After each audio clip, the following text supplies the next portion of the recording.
The industrial district of Phoenix shimmered under the brutal August sun as Marcus Thompson pulled his weathered pickup truck into the parking lot of an abandoned warehouse. His prosthetic leg clicked softly against the brake pedal, a sound that had become as familiar as his own heartbeat over the past 3 years. The text message on his phone was brief and urgent. 2 kids need immediate extraction. Cash only, come alone. It had come from Detective Rita Burke, his former squad leader from Afghanistan, and Mac knew better than to question her judgment when lives were at stake. Before we jump back in, tell us where you're tuning in from, and if this story touches you, make sure you're subscribed, because tomorrow I've saved something extra special for you. Inside the warehouse, 8-year-old twins Emma and Lily Chen huddled together on a stained mattress, their small hands intertwined like fragile lifelines. Emma, despite being only minutes older than her sister, had appointed herself protector, whispering soft reassurances to Lily whenever footsteps echoed through the cavernous space. Their father had told them they were going to stay with nice people for a while, but the men who brought them here had cold eyes and spoken harsh whispers about money and debts. 3 days had passed since they'd seen sunlight, 3 days of stale bread and warm water, 3 days of wondering if anyone would ever come for them. Mac approached the rusted entrance where Tommy the Snake Castellano waited with 2 of his associates. The loan shark's gold teeth glinted as he smiled, a predatory expression that made Mac's jaw tighten. $38,000 in cash sat heavy in the duffel bag slung over Mac's shoulder, representing nearly every penny he'd saved from his construction work and disability payments over the past 2 years. He'd planned to use it for a down payment on a small ranch outside the city, a quiet place where he could finally find peace from the nightmares that still visited him most nights. Instead, he was about to trade his dreams for 2 children he'd never met, because Rita had called in a favor and explained that no one else would act fast enough to save them. The transaction took less than 5 minutes. Money exchanged hands. Keys were provided, and suddenly Mac found himself responsible for 2 traumatized little girls who looked at him with eyes that held too much fear for their age. Emma stepped protectively in front of Lily as Mac knelt down to their level, his prosthetic leg making the movement awkward, but his voice gentle when he spoke. "I'm Mac," he said simply. "Rita Burke sent me. You're safe now, and nobody's going to hurt you anymore." It was a promise that would reshape all their lives in ways none of them could imagine. The drive to Mercy General Hospital passed in tense silence, broken only by Emma's whispered questions and Lily's quiet sniffles from the back seat. Mac had called ahead to Dr. Sarah Kim, a child psychologist who volunteered at the veteran support groups he attended. She'd agreed to meet them immediately, understanding the urgency in his voice when he'd explained the situation. The twins clutched matching stuffed elephants that had somehow survived their ordeal, the gray plush animals now serving as anchors to whatever innocent childhood they had left. Dr. Kim's evaluation took nearly 3 hours, conducted with the careful patience of someone who understood trauma intimately. While she worked with the girls, Mac paced the hospital corridors, his mind racing with questions he wasn't prepared to answer. He had no experience with children, no legal right to these 2 small strangers, and no plan beyond the desperate. Need to keep them from harm. His phone buzzed constantly with messages from Rita, updates on the investigation into their father's gambling debts, and the trafficking ring that had purchased them like commodities. David Chun had accumulated over $60,000 in gambling debts across 3 different casinos and several underground poker games throughout Phoenix. When Tommy Castellano had come to collect, offering to wipe the slate clean in exchange. For the twins, desperation had overridden paternal instinct. The girl's mother had died in a car accident 2 years earlier, leaving no other family except David's brother Bobby, who lived in California and hadn't spoken to David in months. Social services had been contacted, but the emergency placement system was overwhelmed. and the twins would likely be separated into different foster homes while their case wound through the bureaucratic maze. When Dr. Kim finally emerged from her session with Emma and Lily, her expression was carefully neutral, though Mac caught the flash of anger in her dark eyes. "They've been through significant trauma," she explained, leading him to a small consultation room. Physical examination shows signs of neglect, but no indication of sexual abuse, which is fortunate. Emma has taken on a caretaker role for Lily, which is common in situations like this.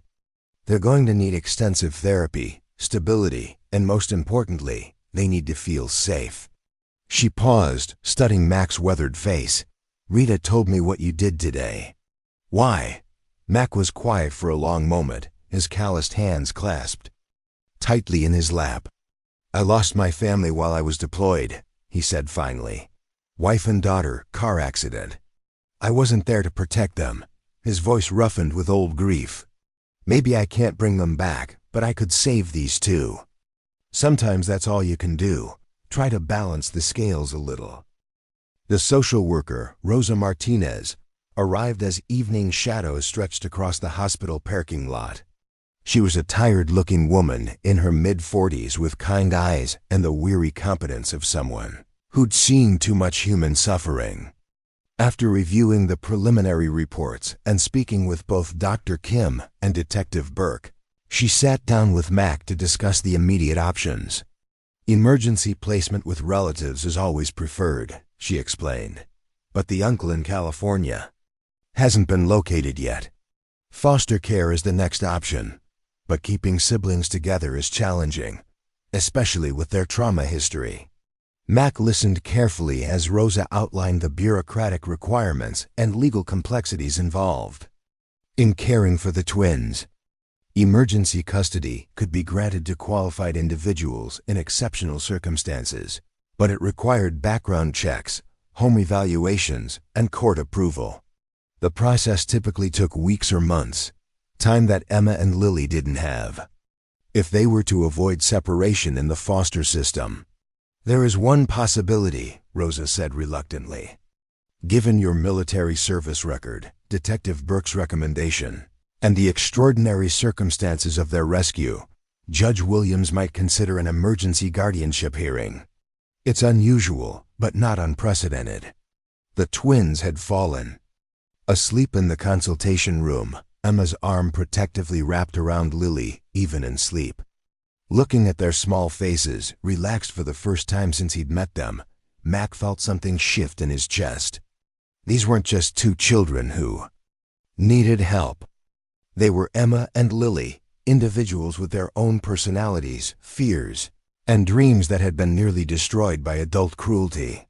Emma's fierce protectiveness reminded him of his daughter's stubborn independence, while Lily's gentle nature echoed his wife's quiet strength. He couldn't replace what they'd lost, but perhaps he could offer them something better than institutional care. What would emergency guardianship require? He asked Rosa, his decision crystallizing as he spoke. The next morning found Mac standing in his small Glendale home, seeing it through the eyes of a social worker who would be conducting a home evaluation later that day. The house was clean but sparse, furnished with the practical minimalism of a man who'd learned to travel light. 2 bedrooms, 1 bathroom, a kitchen that saw more coffee than cooking, and a living room dominated by a worn leather recliner positioned to face the television. It wasn't a home designed for children, but it was safe, stable, and filled with the quiet dignity of a man who'd rebuilt his life from nothing. His neighbor, Jessica Walsh, knocked on the door as he was attempting to figure out how to child-proof cabinet corners. She was a single mother herself, raising a 6-year-old son named Tyler while working as a nurse at the same hospital where Mac volunteered. Her practical experience with children had made her an unexpected friend over the past year, someone who understood the unique challenges of creating family in unconventional circumstances. "Rita called me," she said without preamble, rolling up her sleeves. She explained the situation. "Tyler and I are here to help." Together they transformed Mac's bachelor quarters into something more suitable for children. Tyler, excited by the prospect of potential playmates, contributed his perspective on what kids needed. They'll want their own space, but not too far from you, because nightmares are scary when you're alone. His innocent wisdom guided their efforts as they rearranged furniture, installed safety locks, and created 2 small bedrooms that balanced privacy with security. Jessica had brought supplies from her own experience: nightlights, children's books, comfortable pajamas in various sizes, and a collection of toys that Tyler had outgrown, but insisted the twins might enjoy. "Building trust takes time," she explained as they worked. "Emma's going to test you, probably multiple times, to see if you'll abandon them like their father did. Lily's going to be harder to reach, but when she does open up, she'll attach strongly. Be patient with both of them, and more importantly, be consistent. They need to know you're not going anywhere." The legal proceedings moved with unusual speed, facilitated by Detective Burke's connections and Judge Williams' recognition of the case's urgency. Mac's military service record, clean background check, and the extraordinary circumstances of the twins' rescue created a compelling argument for emergency guardianship. Dr. Kim's psychological evaluation emphasized the children's need for stability, and they're already forming attachment to their rescuer. Even Rosa Martinez, typically cautious about placing children with inexperienced guardians, supported the arrangement given the alternatives.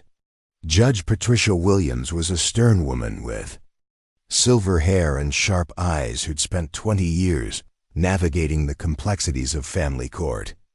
She'd seen too many children lost in system delays and bureaucratic inefficiency, and Mac's case presented an opportunity to prioritize the children's immediate needs over procedural preferences.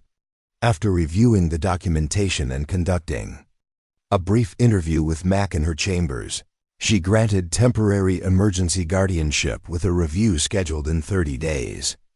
"Mr. Thompson," she said as she signed the orders, "these children have been failed by every adult who was supposed to protect them. Don't become another disappointment in their young lives." Mac accepted the responsibility with the same solemnity. He'd once sworn his military oath. Emma and Lily would be coming home with him that afternoon, beginning a journey none of them had planned, but all of them desperately needed. As he drove back to the hospital to collect them, Mac realized he was more nervous than he'd been facing enemy fire in Afghanistan. Combat had been terrifying but familiar. Raising traumatized children was uncharted, territory that would require every bit of courage and determination he possessed. Preparing and narrating this story took us a lot of time, so if you are enjoying it, subscribe to our channel. It means a lot to us. Now back to the story. The twins were waiting in Dr. Kim's office, dressed in new clothes provided by social services, but still clutching their stuffed elephants. Emma watched Mac warily as he knelt down to their level, her young face set in lines too serious for her. "Age, are you taking us to another place like the warehouse?" she asked directly, her small hand tightening on Lily's. "No," Mac replied, meeting her eyes steadily. "I'm taking you to my house, where you'll have your own rooms and your own beds, and nobody will ever hurt you again. It's not perfect, and I'm not perfect, but it's safe, and it's yours for as long as you need it." Lily spoke for the first time. Since their rescue, her voice barely above a whisper. "What if our daddy comes back for us?" Mac felt his heart break at the fear in her voice, but his response was firm and certain. "Your daddy made some very bad choices that hurt you both. He's in jail now, and he can't hurt you anymore. I won't let anyone hurt you ever. That's a promise." The drive to their new home was quiet, filled with the nervous energy of 3 people embarking on an uncertain adventure together. Mac pointed out landmarks along the way: the school they would attend, the park where children played, the library where story time happened on Saturday mornings. Emma absorbed everything with the intense focus of someone mapping escape routes, while Lily pressed her face to the window, watching the world pass by with cautious curiosity.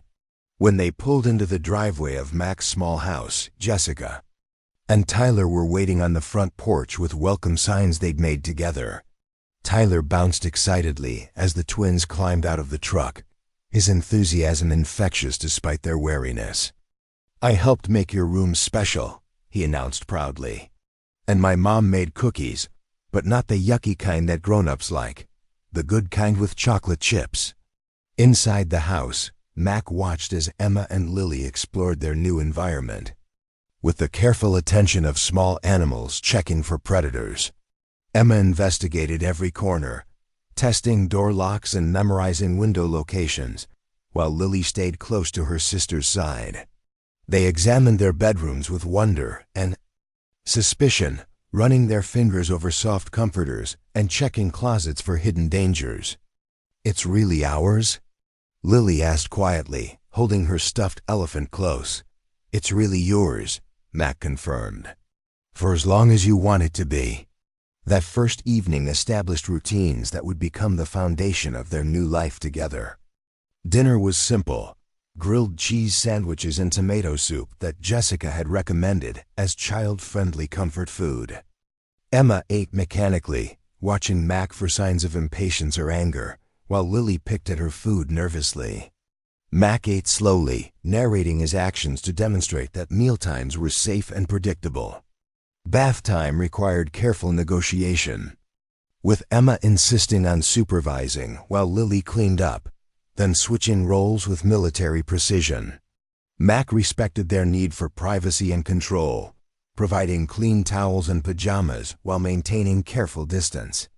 He was learning to read their signals, understanding that trust would be earned in small increments rather than granted all at once. Bedtime brought the day's first real crisis. As Mac prepared to say goodnight and retreat to his own room, both twins began to panic. Emma grabbed his arm while Lily burst into tears, their fear of abandonment overwhelming their exhaustion. "Please, don't leave us alone," Emma pleaded, her composure finally cracking. "What if the bad men come back?" Mac found himself improvising, dragging a chair into the hallway between their bedrooms, where he could maintain watch over both doors. "I'll be right here all night," he promised, settling into the uncomfortable position. "Nobody can get to you without going through me first, and that's not going to happen."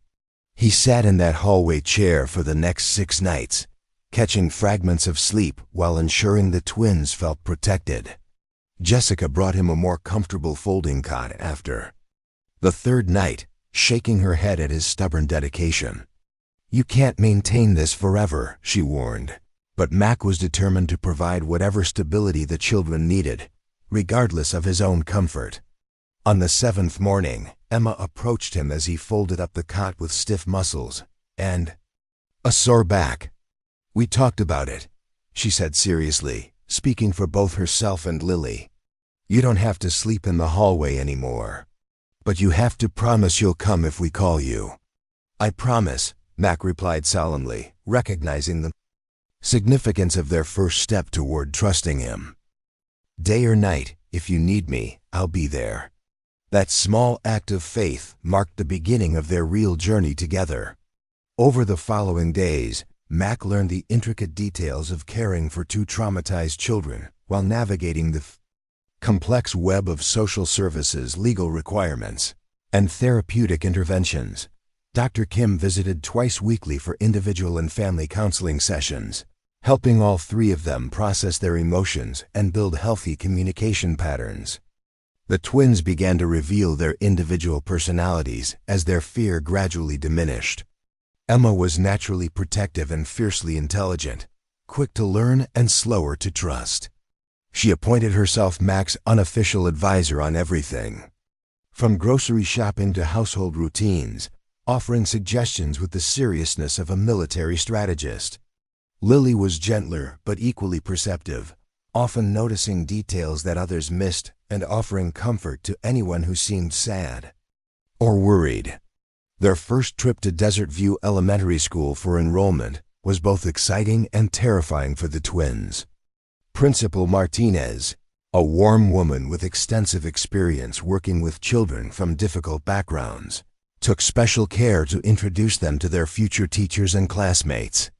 Emma grilled each adult about safety procedures and emergency protocols while Lily quietly observed the other children at play, learning the rhythms of normal childhood from a safe distance. Mac found himself thrust into a world of parent-teacher conferences, playground politics, and the complex social dynamics of elementary school relationships.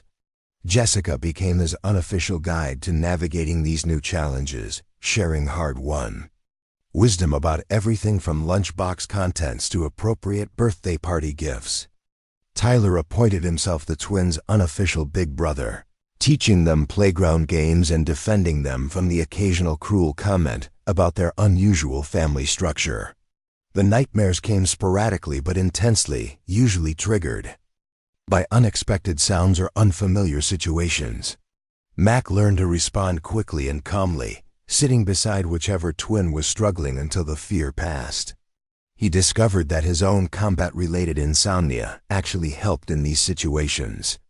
His light sleeping meant he could respond immediately to their distress, providing the consistent presence they needed to feel secure. 3 weeks into their new life together, Detective Burke visited with updates on the ongoing investigation into the trafficking ring and David Chien's prosecution. The twins' father had pled guilty to child endangerment charges and would serve a minimum of 3 years in state prison, with additional federal charges pending related to the trafficking operation. Tommy Castellano and his associates faced much more serious consequences, with multiple agencies coordinating their prosecution. "What happens to us when our daddy gets out of jail?" Emma asked during their next session with Dr. Kim. It was a question that had been weighing on all of them, though none had spoken it aloud. Dr. Kim exchanged a meaningful glance with Mac before answering carefully. "Your father will have to prove to a judge that he can take care of you safely before he could even visit you. That would require him to complete treatment programs, find stable housing and employment, and demonstrate that he's changed the behaviors that put you in danger. Even then, the court would prioritize your safety and your wishes about where you want to live." Mac felt the weight of that future decision settling on his shoulders. In 3 weeks, the twins had become far more than a rescue mission or temporary responsibility. They were Emma and Lily, unique individuals who had claimed space in his heart he'd thought was permanently closed. The idea of losing them to a biological father who had sold them to pay gambling debts filled him with a protective fury that surprised him with its intensity. But those worries belonged to a future that might never come. For now his job was simpler: create safety, build trust, and help 2 brave little girls remember how to be children again. As he watched Emma teaching Lily to ride Tyler's old bicycle in their small backyard, Mac realized that somewhere in the process of saving them, they had been quietly saving him too. The nightmares that had plagued him for years were becoming less frequent, replaced by purpose and the simple joy of watching Emma's triumphant grin when Lily successfully pedaled 3 feet without falling. Their new life wasn't perfect, but it was real and honest and built on the foundation of mutual care rather than obligation or fear. Mac had traded his dreams of a quiet ranch for something infinitely more valuable: the chance to be the father these children deserved, and the unexpected discovery that healing could be a shared journey rather than a solitary struggle. The morning sun cast long shadows across the playground at Desert View Elementary as Mac watched Emma and Lily navigate their first full week of school. Emma had adapted quickly to the structured environment, her natural leadership qualities earning her respect among classmates despite her quiet intensity. She'd appointed herself as Lily's unofficial bodyguard, walking her to each class and checking on her during recess with the methodical precision of a protective older sister. Lily, meanwhile, had found comfort in the art corner of her classroom, spending quiet moments creating elaborate drawings that her teacher, Mrs. Henderson, described as remarkably detailed for a child her age. The twins had been living with Mac for nearly 2 months now, and their small routines had evolved into something resembling normal family life. Morning breakfast consisted of Emma's preferred scrambled eggs and toast, while Lily favored cereal with sliced bananas. Mac had learned to have both options ready, understanding that choice and predictability were essential components of their healing process. He'd also discovered that Lily was an early riser who enjoyed quiet conversation over her breakfast, while Emma preferred to ease into the day with minimal interaction until she'd fully awakened. Dr. Kim's therapy sessions had become weekly rather than twice weekly, a positive sign that the twins were processing their trauma constructively. Emma had begun talking about their life before the warehouse, sharing memories of their mother with increasing frequency. She described a woman who sang lullabies in both English and Mandarin, who made elaborate birthday cakes from scratch, and who always smelled like the vanilla perfume she wore to her job at the hotel downtown. These glimpses into their past helped Mac understand the depth of loss the twins had experienced, not just through their father's betrayal, but through their mother's death 2 years earlier. Lily's progress was more subtle but equally significant. She'd begun drawing pictures that included Mac in various family scenarios: barbecues in the backyard, trips to the grocery store, quiet evenings watching television together. Her artwork had evolved from dark, chaotic scribbles to colorful scenes filled with details that spoke to her growing sense of security. When Mac asked about one particularly elaborate drawing showing all of them at a carnival, Lily had smiled shyly and explained that she'd never been to one but thought it would be fun to go together someday. The legal aspects of their situation had become increasingly complex as time passed. Rosa Martinez visited monthly to assess their progress and update the court on the twins' adjustment to their placement. Judge Williams had extended Mac's emergency guardianship through the end of the school year, but permanent custody remained a more complicated matter. David Chun's parental rights had not been terminated, despite his conviction and imprisonment. The legal system moved slowly, balancing the father's theoretical right to rehabilitation against the children's demonstrated need for stability. Bobby Chun, the twins' uncle from California, had finally been located through the legal system's efforts. He'd driven to Phoenix 3 weeks earlier for a supervised meeting with Emma and Lily, bringing photo albums and stories about their mothers' childhood. The visit had been emotional for everyone involved, with Bobby expressing profound guilt over his failure to maintain closer contact with his brother's family. He'd explained that he'd offered to take the twins after their mother's death, but David had refused, claiming he could manage alone. During their meeting, Bobby had been gentle and patient with his nieces, answering their questions about their mother's family history and sharing memories that helped fill gaps in their understanding of where they came from. Emma had peppered him with practical questions about his life in San Diego, his work as an aerospace engineer, and whether he had children of his own. Lily had been more reserved, studying her uncle carefully while maintaining physical closeness to Mac throughout the visit. The question of the twins' long-term placement had become more complicated with Bobby's emergence. He was financially stable, and genuinely caring toward his nieces. Social services typically preferred placement with blood relatives when possible, and Bobby had expressed willingness to provide a home for both girls. However, the twins had made their feelings clear through both words and actions. Emma had told Dr. Kim directly that she wanted to stay with Mac, while Lily had experienced nightmares for several days after Bobby's visit, repeatedly asking if she and Emma were going to be sent away. Mac found himself caught between understanding the system's preference for family placement and his own growing attachment to the children, who had become central to his daily life. He'd never expected to feel such fierce protectiveness toward two small strangers, but somewhere in the process of learning to braid Lily's hair and helping Emma with her math homework, they'd stopped being his responsibility and become his daughters in every way that mattered.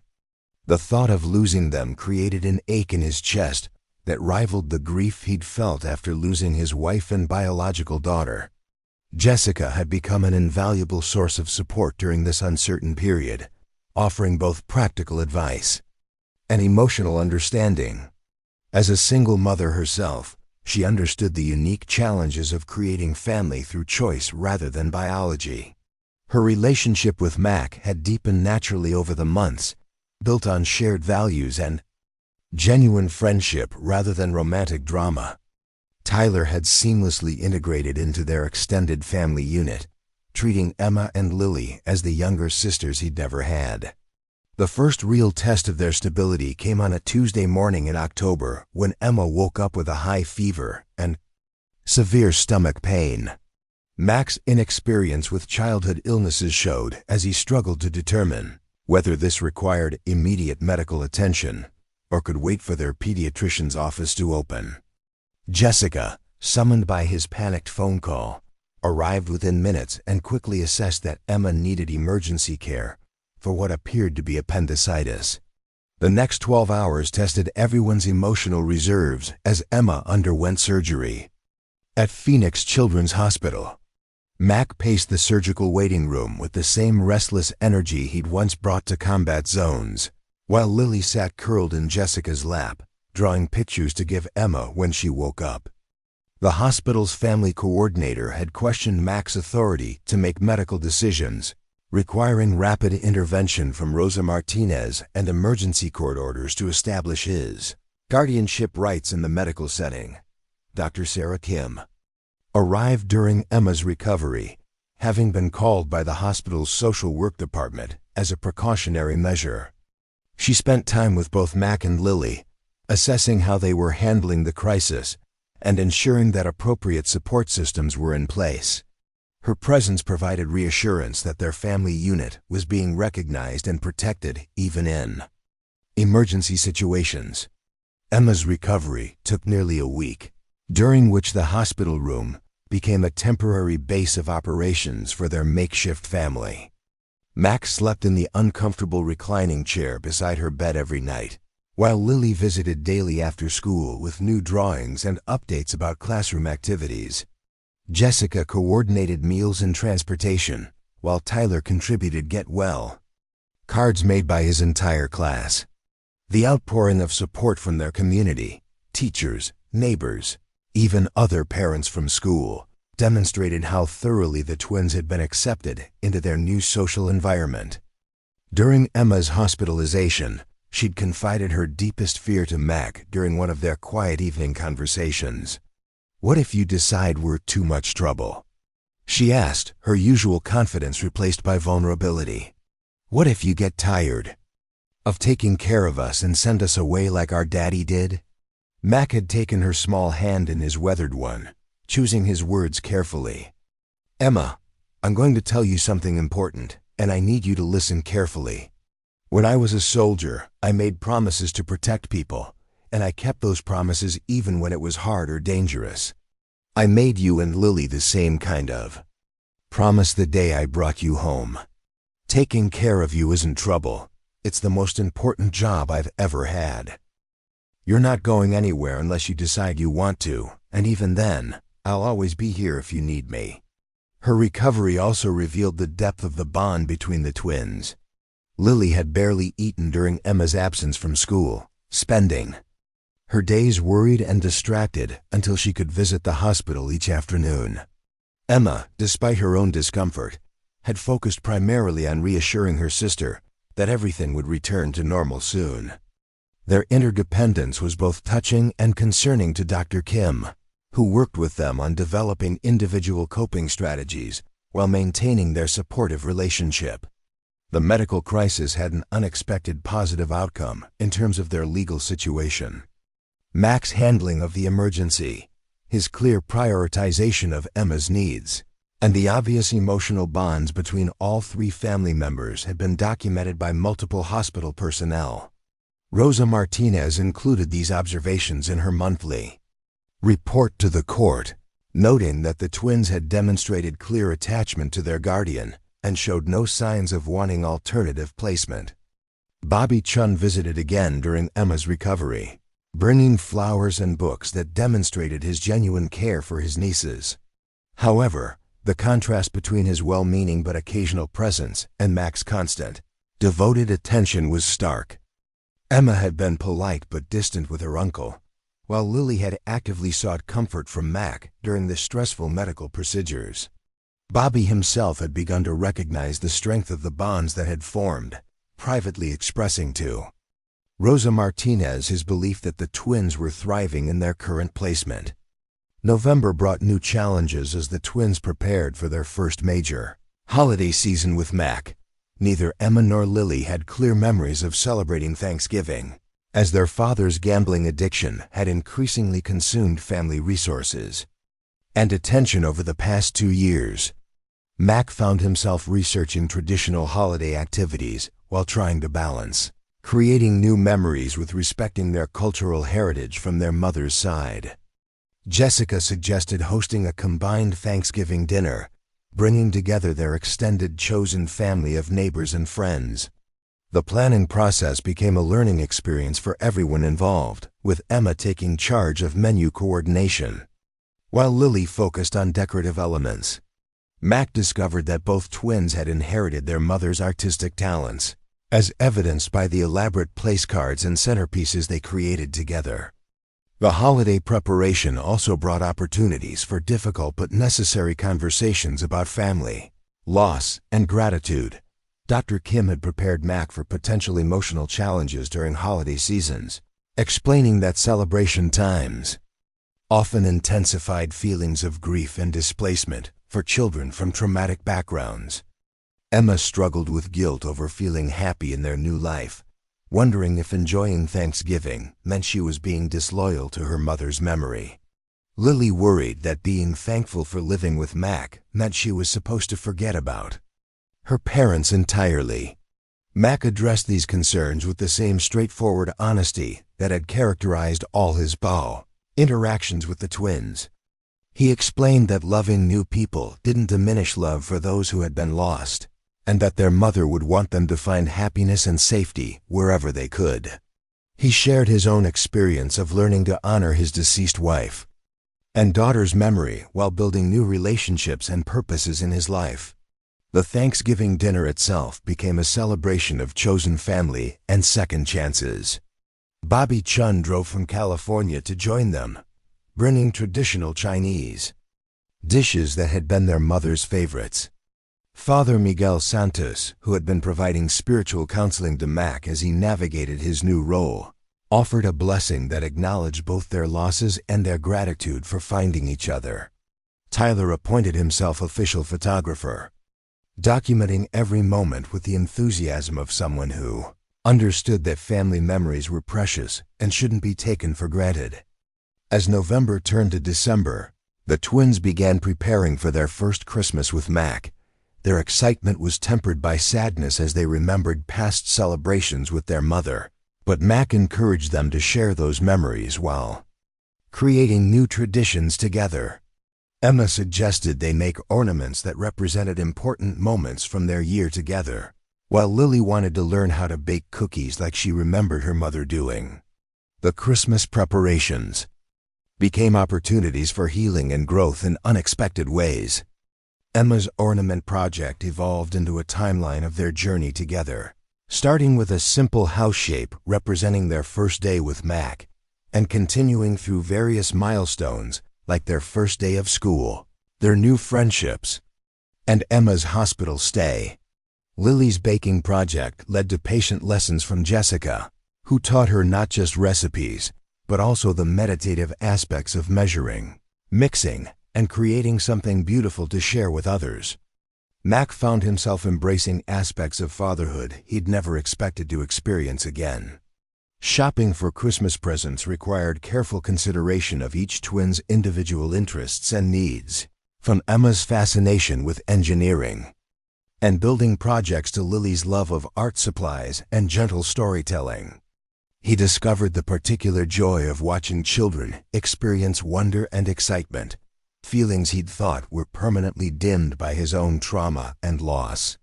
The legal situation remained unresolved as the year drew to a close, but the emotional bonds between Mac and the twins had solidified into something unshakable. They'd weathered medical emergencies, academic challenges, social situations, and holiday emotions together, learning to function as a family unit that transcended traditional definitions.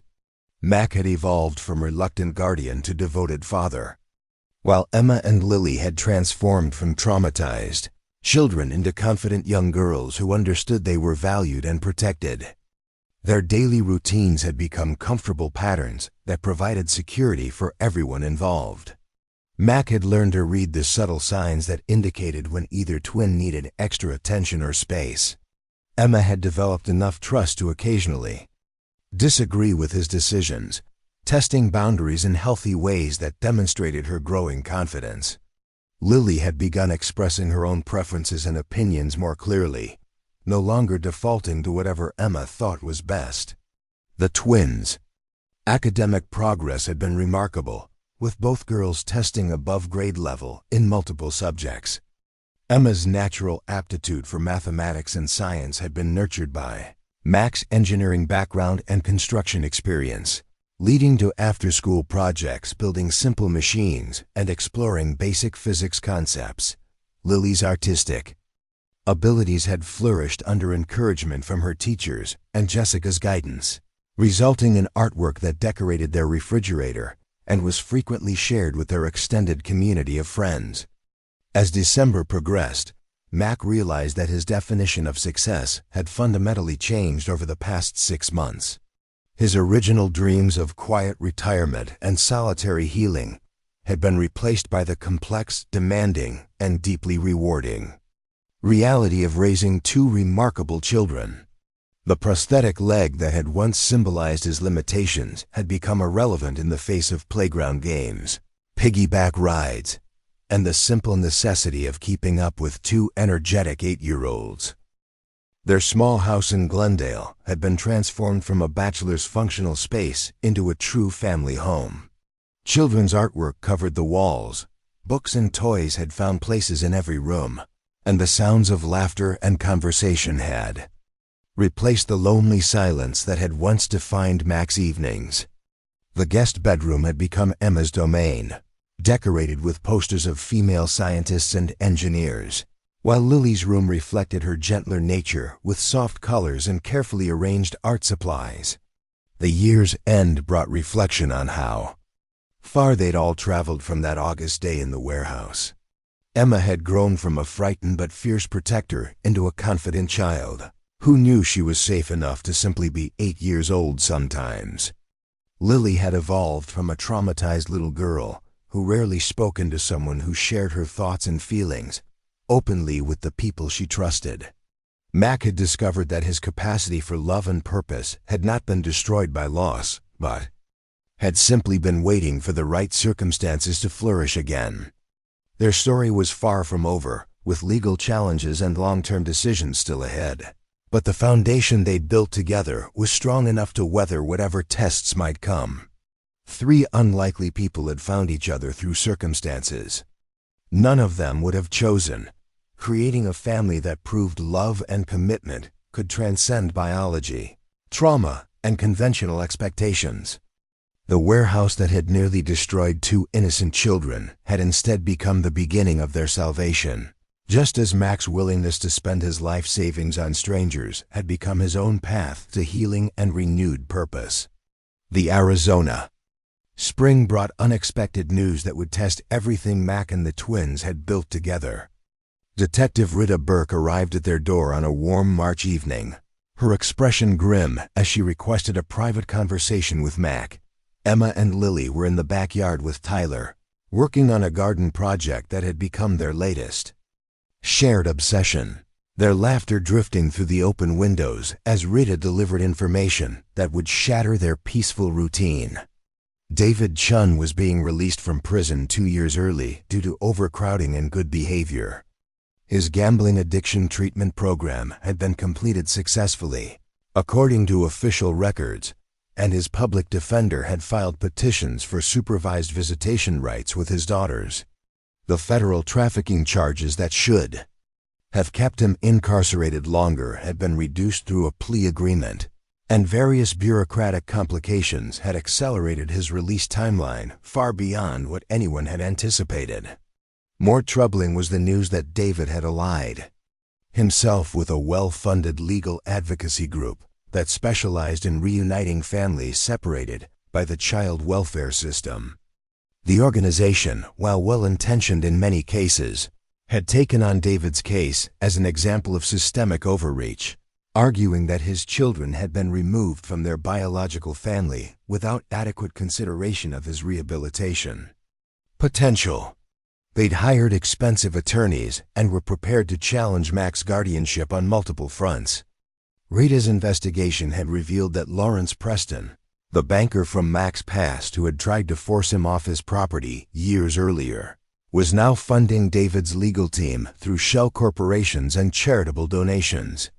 Preston's motivation remained unclear, but his involvement suggested a personal vendetta rather than altruistic concern for family reunification. The man had never forgiven Mac for exposing his fraudulent practices to federal investigators, and this seemed to be his chosen method of revenge. Mac listened to Rita's briefing with the controlled calm he'd learned in combat situations, processing tactical information while suppressing emotional responses that could cloud his judgment. The twins were unaware of the developing crisis, and he intended to keep it that way until he understood the full scope of what they were facing. His primary concern was protecting Emma and Lily from renewed trauma while preparing legal defenses that could preserve their family unit. Dr. Sarah Kim arrived within an hour of Rita's departure, having been called to help Mac navigate the psychological implications of David's potential return to the twins' lives. Her assessment was sobering but not hopeless. Emma and Lily had made remarkable progress in processing their trauma and developing secure attachments to Mac, but the threat of forced separation could destabilize their healing in dangerous ways. The key would be maintaining honesty while providing reassurance about their safety and Mac's commitment to protecting them. The legal strategy session that followed involved Rosa Martinez, Judge Williams' law clerk, and Samuel Merriweather, the attorney who had helped Mac establish his initial guardianship. The consensus was that David's early release and well-funded legal team represented a serious threat to the current arrangement, but Mac's 18 months of documented excellent care provided strong counterarguments to any reunification efforts. The challenge would be proving that the twins' best interests lay in maintaining their current placement rather than returning to their biological father. Jessica proved invaluable during this crisis period, providing both emotional support for Mac and additional stability for the twins as legal preparations intensified. Her nursing background helped her recognize signs of stress in both girls, while her own experience navigating custody issues with Tyler's father gave her practical insights into family court dynamics. Most importantly, her presence in their daily routine provided continuity when Mac's attention was necessarily divided between childcare and legal strategy. The twins eventually noticed the increased adult conversations and tension in their household. Despite Mac's efforts to shield them from the developing situation, Emma, always perceptive about adult behavior, began asking direct questions about the whispered phone calls and serious meetings that had become frequent occurrences. Lily, more sensitive to emotional atmospheres, started experiencing difficulty sleeping and eating, behaviors that reminded Mac uncomfortably of their early days together. Dr. Kim recommended a family session where Mac could explain the situation in age-appropriate terms while reinforcing the twins' security and his unwavering commitment to their welfare. The conversation took place in their living room on a Sunday afternoon, with Mac choosing his words carefully to provide necessary information without creating unnecessary fear. He explained that their father had completed his prison sentence and was requesting visits with them, but that many adults were working to ensure their safety and happiness remained the top priority. Emma's response was immediate and unequivocal. "We don't want to see him," she stated firmly, her arm protectively around Lily's shoulders. "He sold us to bad people. Why would anyone think we should have to see him again?" Her anger was sharp and clear, reflecting not just personal betrayal, but sophisticated understanding of the injustice being perpetrated in the name of family reunification. Lily's reaction was more complex, mixing fear with confusion about adult expectations and her own feelings. "Are we supposed to forgive him because he's our daddy?" she asked quietly. "Does that mean we have to go back and live with him again?" Her questions revealed the depth of her anxiety about potentially being forced to choose between loyalty to her biological father and the safety she'd found with Mac. Mac's response emphasized their agency in the situation while acknowledging the complexity of adult legal systems.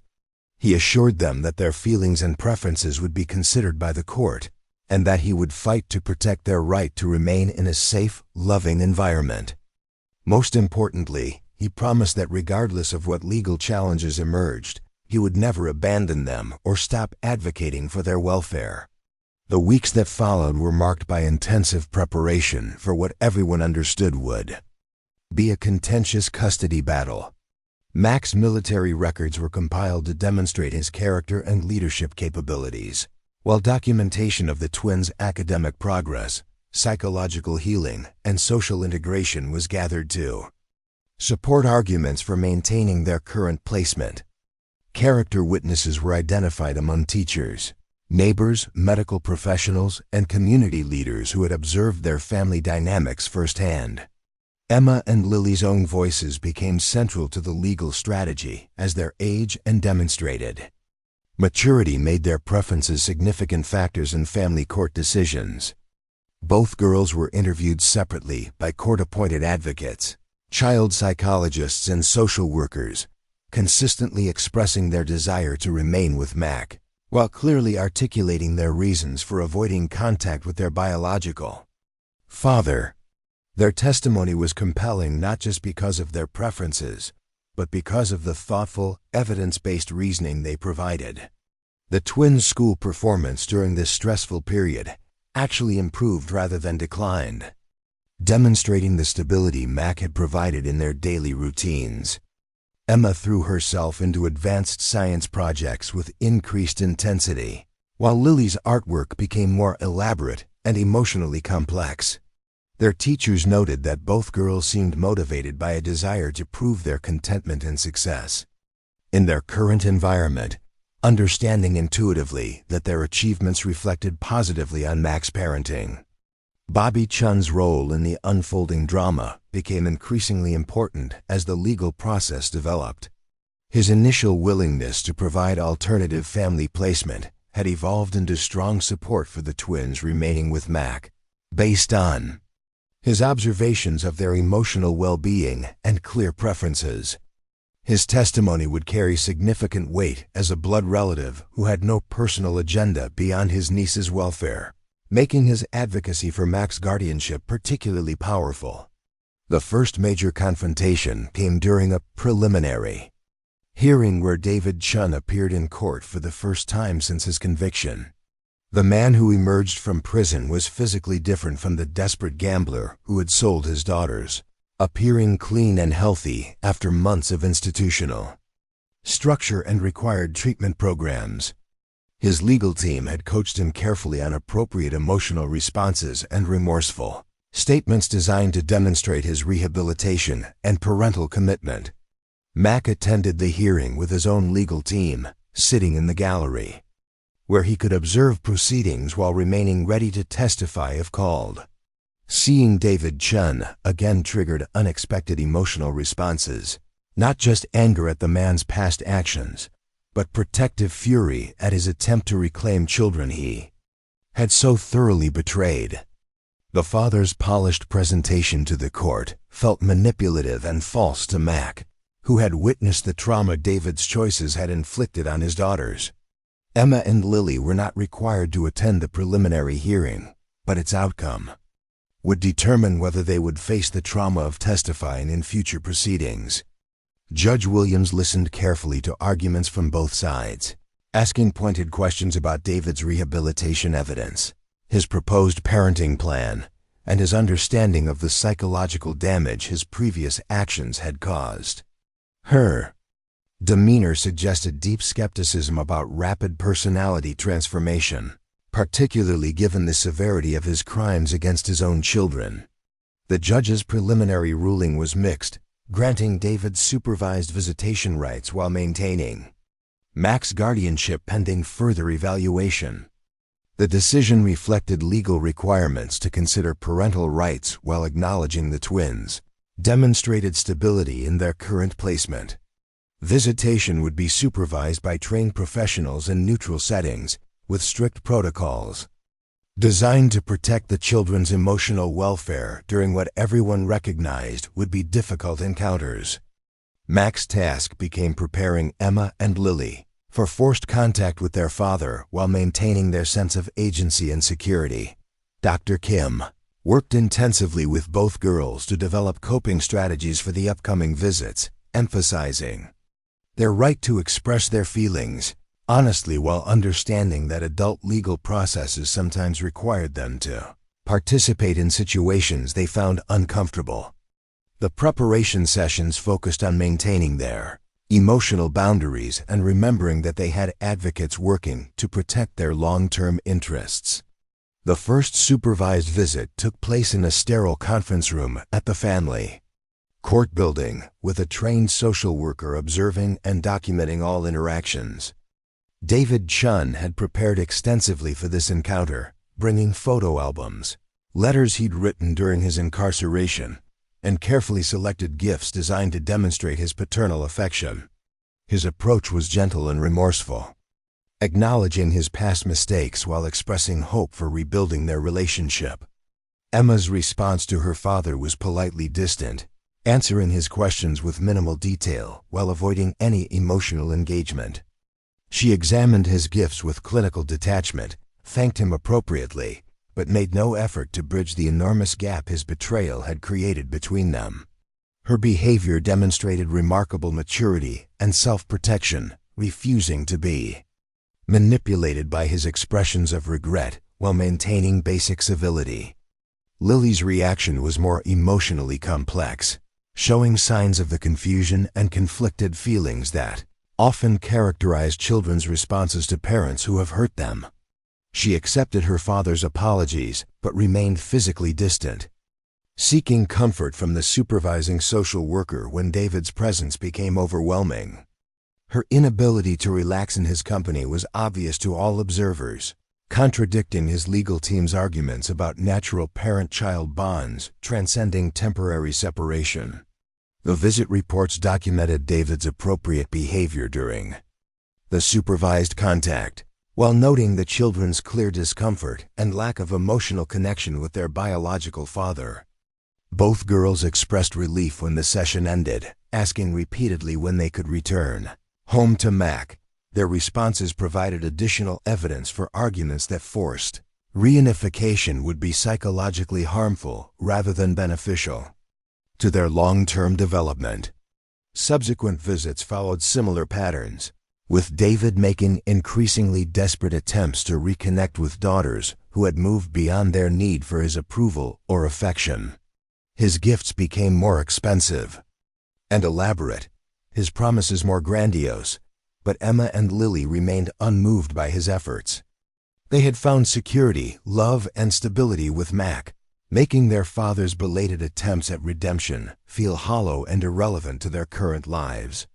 The legal pressure began affecting the entire family as the case dragged through multiple hearings and evaluations.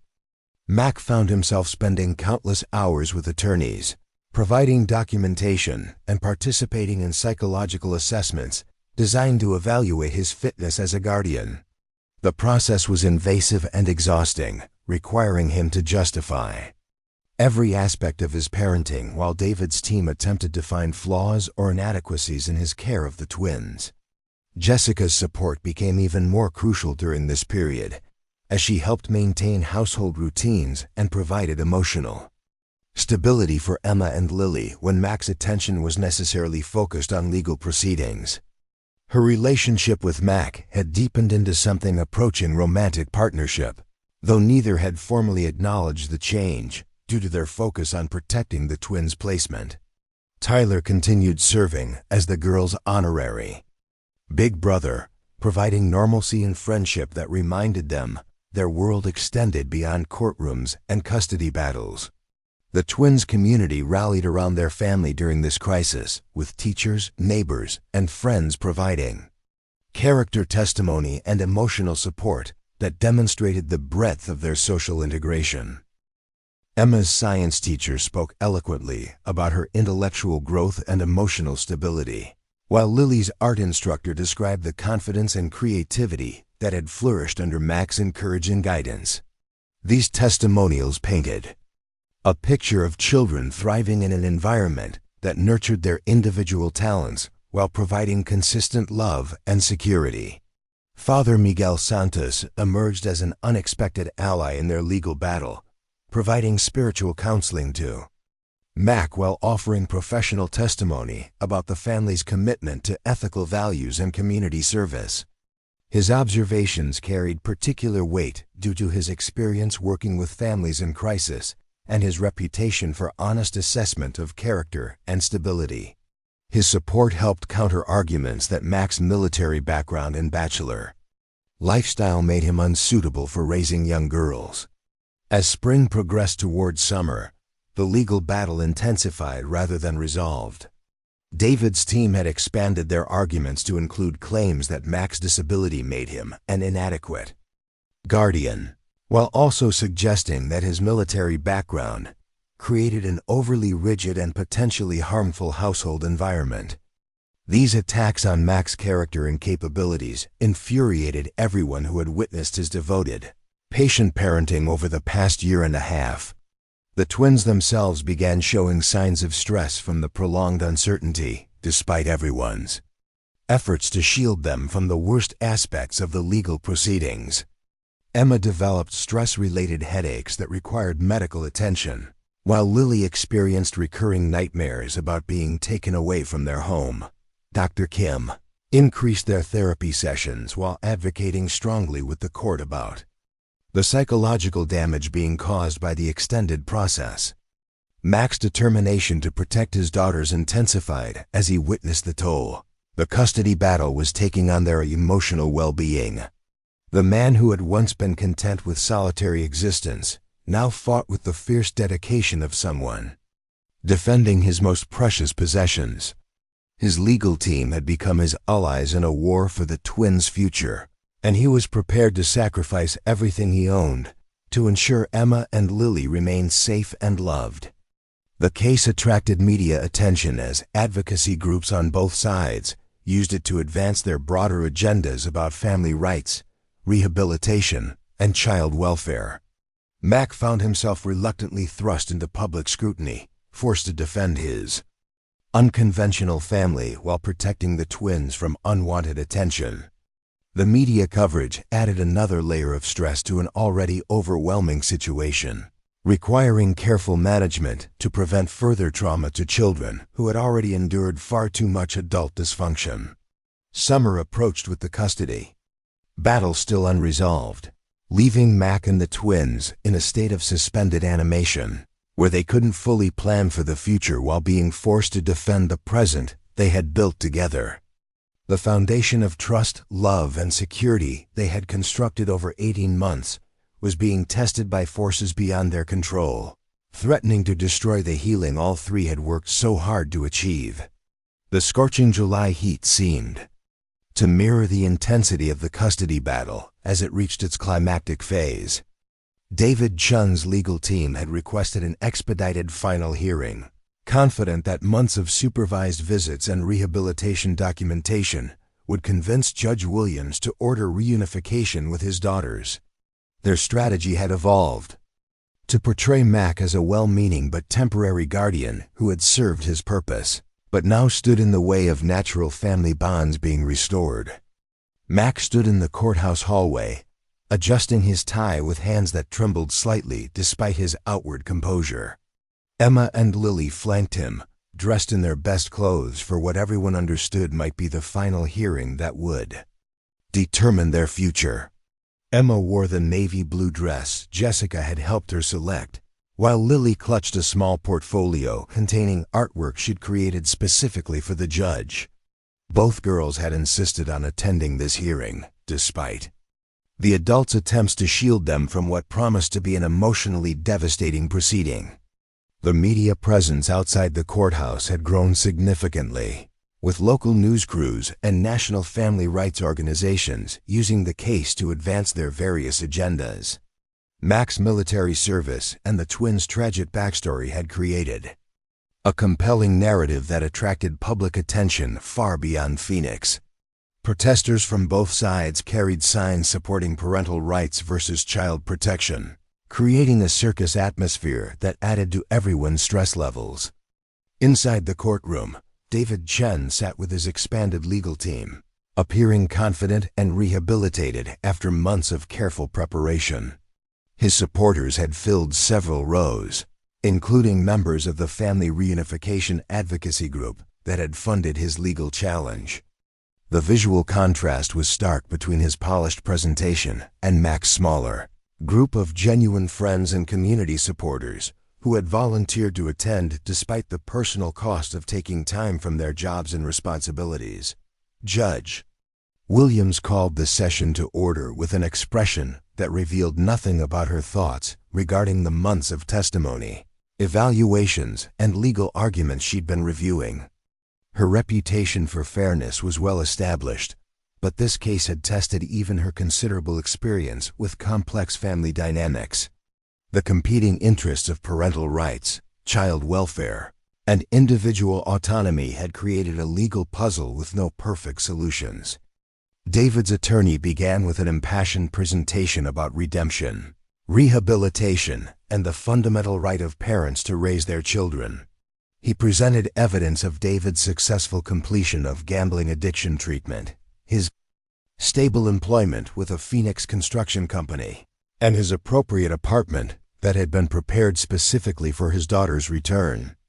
Character witnesses testified about his transformation during incarceration and his genuine remorse for past mistakes.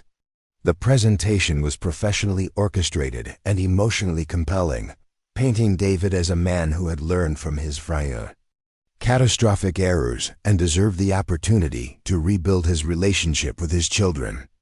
His attorney emphasized that Emma and Lily were young enough to adapt to their father's positive changes, arguing that continued separation would deny them the benefits of growing up with their biological parent, who truly understood their cultural heritage and family history.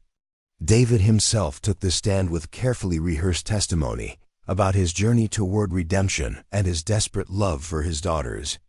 He spoke eloquently about the mistakes that had led to his conviction, taking full responsibility while explaining the circumstances that had driven him to such desperate measures.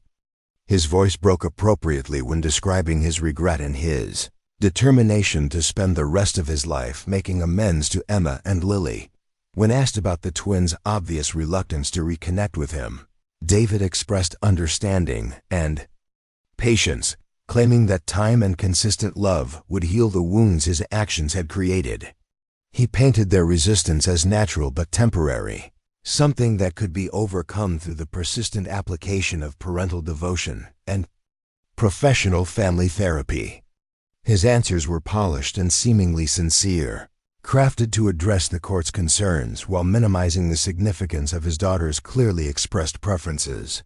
Mac's attorney countered with devastating effectiveness, presenting 18 months of documented evidence showing the twins' remarkable progress under his guardianship.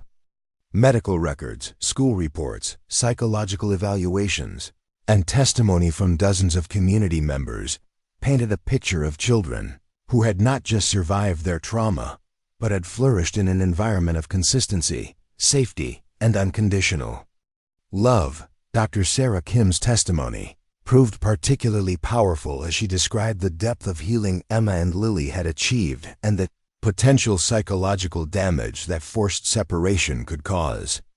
Her professional assessment emphasized that the twins had formed secure attachments to Mac that represented their primary source of emotional stability. Disrupting these bonds for the theoretical benefit of biological family connection could undo years of therapeutic progress and create new trauma. The twins' teachers provided testimony about their academic achievements, social integration, and emotional growth under Mac's care. Emma's science teacher described projects that demonstrated not just intellectual capability, but confidence and creativity that had emerged only after she'd established security in her living situation. Lily's art instructor spoke about the evolution of her drawings from dark, chaotic expressions of fear to bright, detailed representations of a happy, stable family life.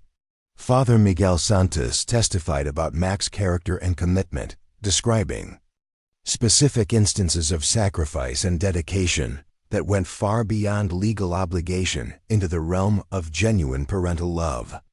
His observations carried particular weight due to his professional experience counseling families in crisis and his reputation for honest assessment of character and motivation. Bobby Chun's testimony as the twins' uncle provided crucial family perspective supporting Mac's continued guardianship. He spoke honestly about his initial desire to provide a home for his nieces, while acknowledging that their needs were being met more completely in their current placement. His recommendation that the court prioritize the children's demonstrated preferences over biological relationships was particularly significant coming from a blood relative. Jessica Walsh took the stand to describe her observations of Mac's daily parenting, providing intimate details about bedtime routines, homework assistance, medical care during illnesses, and the countless small acts of love that defined their family life.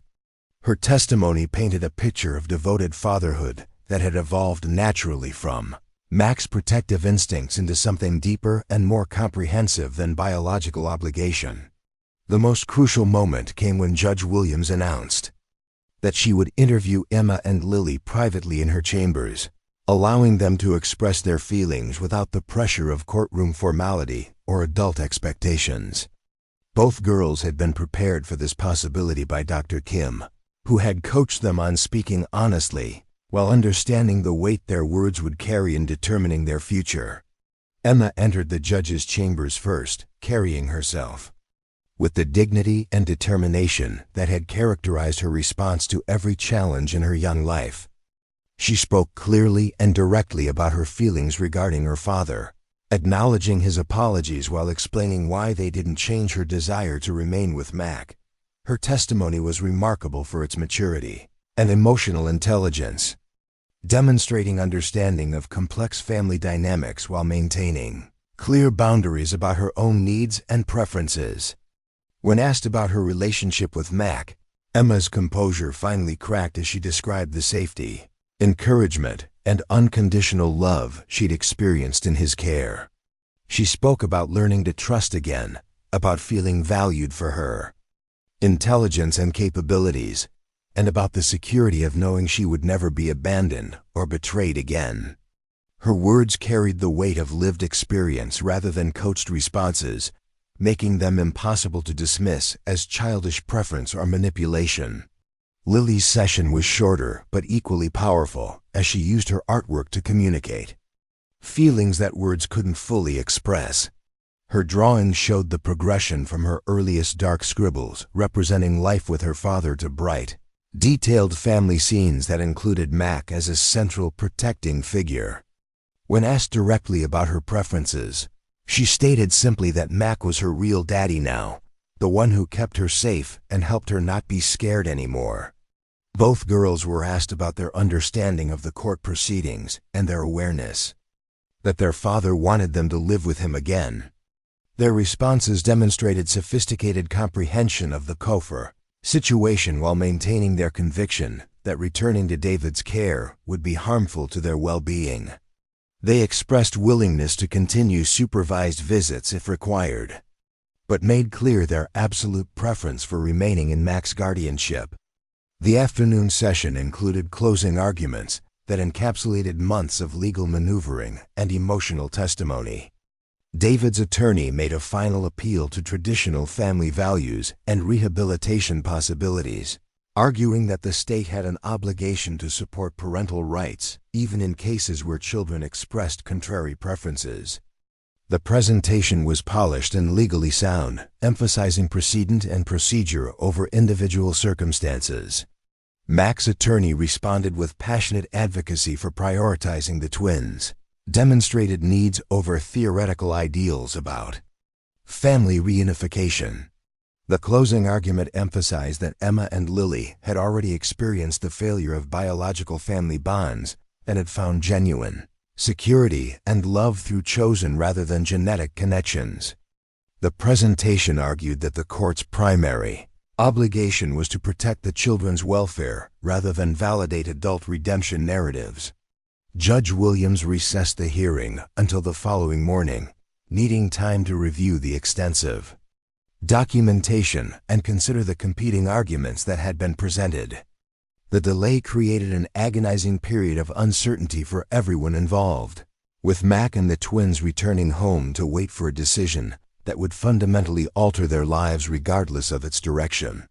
That evening, the three of them sat together on their back porch, watching the sunset paint the Arizona sky in shades of orange and pink. Emma and Lily had insisted on cooking dinner together, creating a meal that represented their understanding of family traditions and shared responsibility. The normalcy of their interactions stood in stark contrast to the courthouse drama, highlighting what they stood to lose if the judge ruled against them. Mac found himself struggling to maintain optimism while preparing the twins for the possibility that the court might order their return to their father's custody. The conversation was one of the most difficult he'd ever attempted, balancing honesty about legal realities with reassurance about his unwavering commitment to their welfare. He promised that regardless of the judge's decision, he would continue fighting for their rights and remain available to them in whatever capacity the law allowed. Emma's response revealed the depth of her trust in Mac's promises and her understanding of the situation's complexity. "Whatever happens tomorrow," she said seriously, "you'll always be our real dad. You're the one who saved us and took care of us when nobody else would. That doesn't change no matter what some judge decides." Lily's contribution was characteristically gentle but equally profound. "I drew you a picture," she said, handing Mac a carefully folded paper. "It's our family, the way it's supposed to be. You can keep it always, even if they make us go away." The drawing showed the three of them holding hands in front of their house, with hearts and flowers surrounding them and the word "love" written in careful child's handwriting across the top. The night passed slowly for all three, with Mac checking on the twins multiple times as they struggled with anxiety about the morning's decision.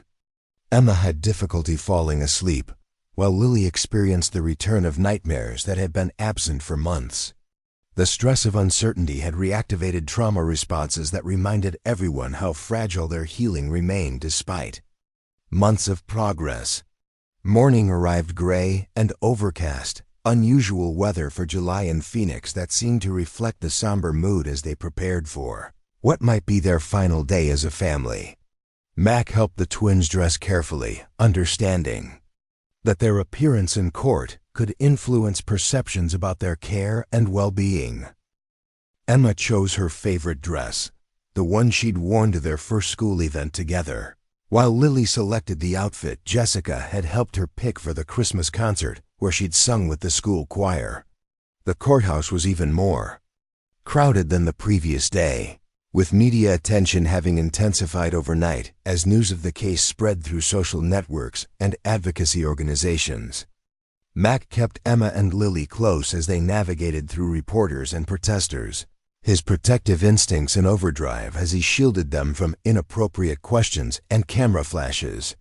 Judge Williams reconvened the session precisely at 9:00, her expression revealing nothing about the decision she had reached after hours of deliberation. The courtroom fell silent as she prepared to deliver a ruling that would determine not just the twins' immediate future, but potentially the trajectory of their entire lives.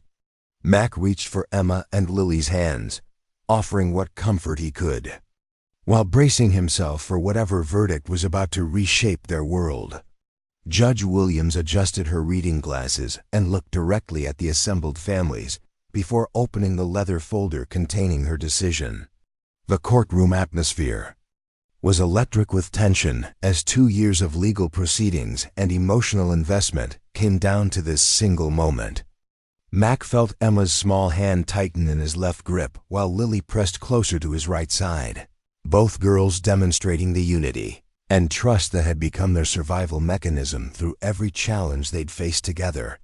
After extensive review of all testimony, evaluations, and evidence presented in this case, Judge Williams began, her voice carrying the weight of absolute authority. This court must determine what arrangement best serves the interests of Emma and Lily Chen. While Mr. David Chen has demonstrated significant progress in addressing his gambling addiction and has shown genuine remorse for his past actions, the primary consideration must be the psychological welfare and expressed preferences of these children. The judge paused, her gaze moving between David Chen's expectant legal team and Mac's quietly supportive group of friends and advocates. The evidence clearly shows that these children have formed secure, healthy attachments with their current guardian. Their academic performance, psychological healing, and social integration demonstrate remarkable recovery from severe trauma under Mr. Thompson's care. Most significantly, both children have articulated clearly and consistently their desire to remain in their current placement.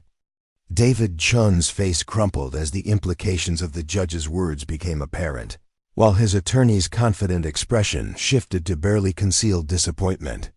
Behind them, supporters from the Family Reunification Advocacy Group exchanged concerned glances, recognizing that their test case was not proceeding as anticipated. Therefore, Judge Williams continued, this court grants permanent custody of Emma and Lily Chen to Marcus Thompson, with the understanding that this decision prioritizes the children's demonstrated needs and clearly expressed preferences. Mr. Chen's parental rights are hereby terminated, though he may petition for supervised visitation if both children consent and their therapist determine such contact would be beneficial rather than harmful to their continued healing. The courtroom erupted in a mixture of celebration and protest as the judge's decision sank in. Emma burst into tears of relief while Lily buried her face against Mac's shoulder, her small body shaking with the release of months of accumulated stress and fear. Mac himself struggled to maintain composure as the realization hit him that Emma and Lily were truly legally, permanently his daughters. Jessica was the first to reach them, wrapping all three in a fierce embrace while tears streamed down her cheeks. Tyler bounced excitedly beside them, already planning celebration activities for his adopted sisters. Rosa Martinez approached with official paperwork and a rare smile, explaining the immediate legal protections now in place and the steps required to finalize adoption proceedings. Dr. Sarah Kim observed the family's reaction with professional satisfaction, noting how quickly Emma and Lily's stress responses diminished once their security was legally confirmed.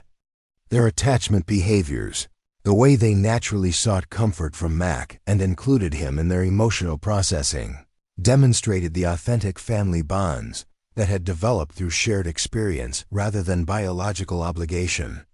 Detective Rita Burke stood at the back of the courtroom, her own eyes suspiciously bright as she watched the conclusion of a case that had begun with her desperate phone call 18 months earlier.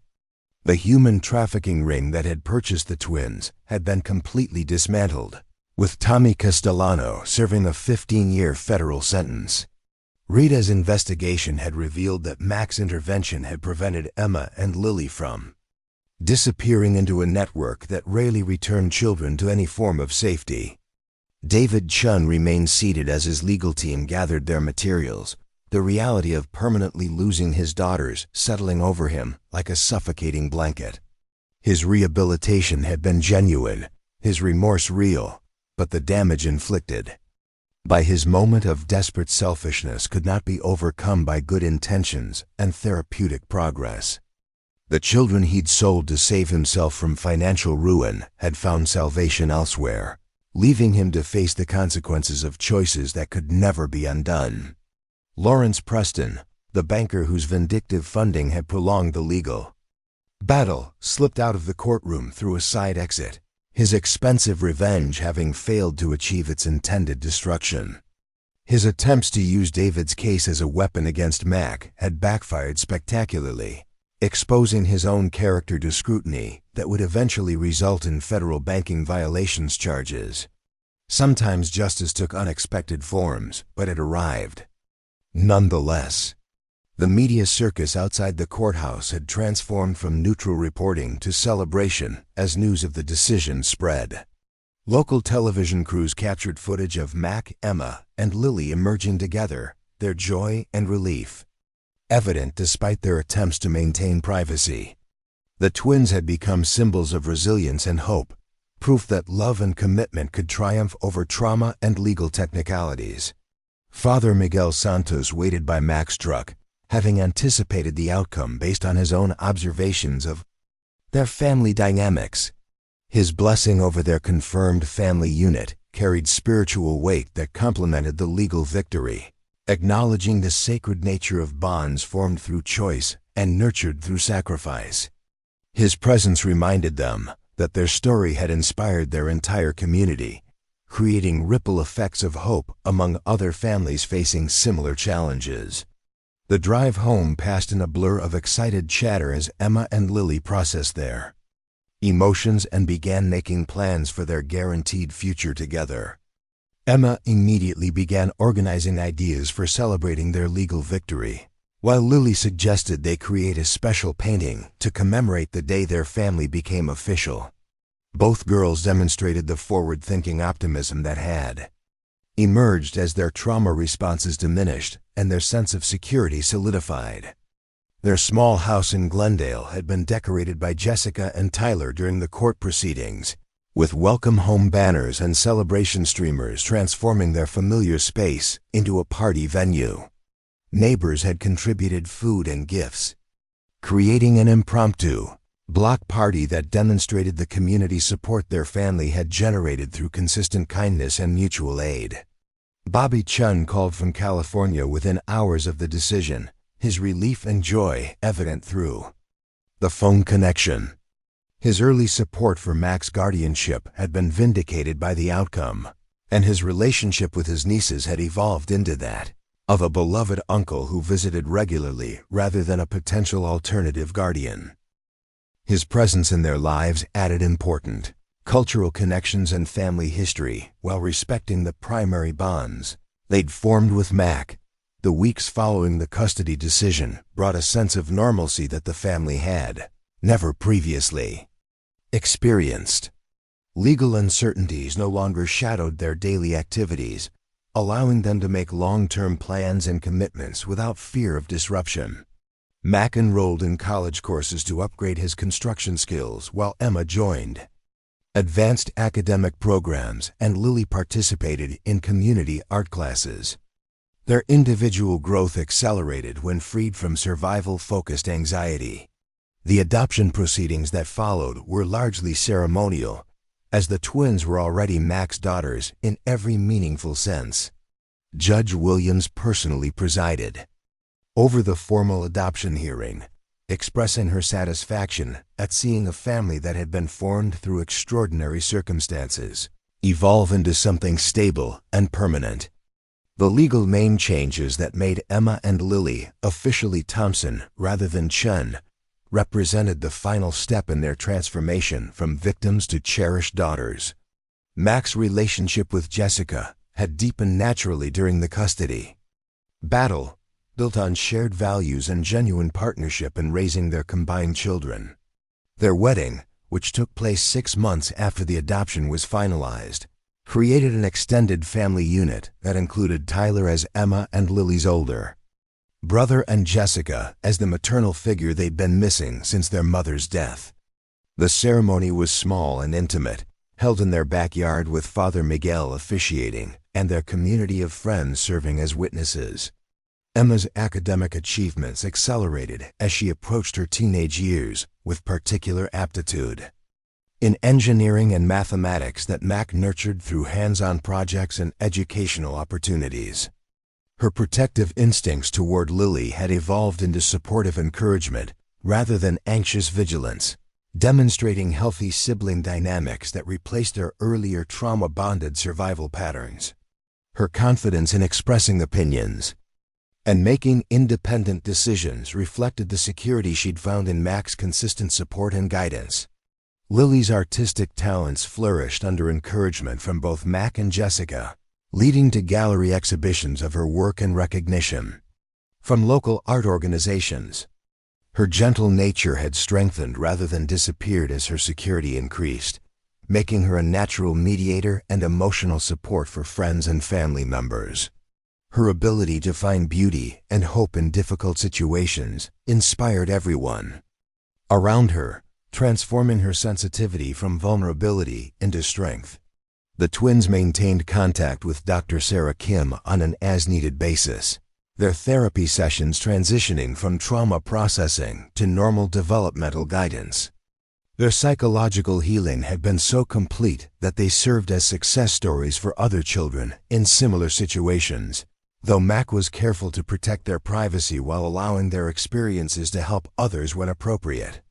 Tyler's, Roha's big brother, had evolved into genuine family leadership, with his natural protective instincts complementing Mac's guidance and Jessica's nurturing approach. The four children created their own sibling dynamics that included inside jokes, collaborative projects, and the comfortable arguing that characterized healthy family relationships. Their bond demonstrated that family connections could be chosen and nurtured rather than simply inherited. Mac's transformation from solitary veteran to devoted father and husband had been as dramatic as the twins' journey from victims to thriving children. His prosthetic leg no longer represented limitation, but rather evidence of his ability to overcome challenges and adapt to new circumstances. His military discipline had been redirected into patient parenting and consistent support, creating the stable foundation Emma and Lily had needed to rebuild their trust in adult protection. The construction business that Mac had built with his savings grew steadily as his reputation for quality work and honest dealing spread throughout Phoenix. Emma often accompanied him to job sites, learning practical skills while observing his professional integrity and work ethic. These experiences reinforced lessons about perseverance, competence, and the dignity of honest labor that would serve her well regardless of her future career choices. Community involvement became a natural extension of their family values, with all members participating in volunteer activities and charitable projects that helped other families facing crises. Mac's work with veteran support groups expanded to include family services, while Jessica's nursing background led to medical mission trips that sometimes included the twins when age appropriate. Their service to others reflected their understanding that their own rescue had been made possible by people willing to help strangers in need. The annual anniversary of Emma and Lily's rescue became a family celebration rather than a trauma reminder, marked by gratitude for the chain of events that had brought them together. The warehouse where they'd been held had been demolished and replaced with affordable family housing, creating something positive from a location associated with their worst memories. Their ability to transform painful experiences into sources of strength became a defining characteristic of their family culture. Years passed with the normal rhythms of growing children, school activities, friendship drama, and family adventures. Emma's graduation from high school with honors earned her scholarships to multiple engineering programs, while Lily's artistic portfolio gained admission to prestigious art schools across the country. Their success reflected not just their individual talents but the stable foundation Mac and Jessica had provided through consistent love and support. As Emma prepared to leave for college, she reflected on the journey that had brought their family together through circumstances none of them would have chosen but all had learned to treasure. Her relationship with Mac had evolved from desperate dependency to mutual respect and genuine affection that would continue regardless of physical distance or life changes. The man who had sacrificed his savings to rescue two stranger children had become the father she measured all other relationships against. Lily's artwork from this period captured the depth of her emotional growth, showing family scenes that radiated warmth and security rather than the fearful uncertainty that had characterized her earlier drawings. Her ability to express complex emotions through visual representation had become her signature strength, earning recognition from art critics and educators who saw in her work evidence of remarkable resilience and healing. Mac's legacy extended far beyond his own family as other veterans learned about his story and sought his guidance in navigating their own transitions from military to civilian life. His example demonstrated that healing from trauma could include service to others facing similar challenges, creating meaning from suffering while building connections that benefited entire communities. His quiet heroism inspired others to look beyond their own pain toward opportunities to make positive differences in vulnerable lives. The warehouse rescue that had begun as a desperate intervention to save 2 innocent children had evolved into a story of redemption, growth, and the transformative power of unconditional love. 3 people who had been broken by different circumstances had found in each other the missing pieces needed to create something whole and beautiful. Their family proved that the most profound connections could emerge from the most unlikely circumstances when people chose courage over comfort and love over fear. Up next, you've got 2 more standout stories right on your screen. If this one hit the mark, you won't want to pass these up. Just click and check them out.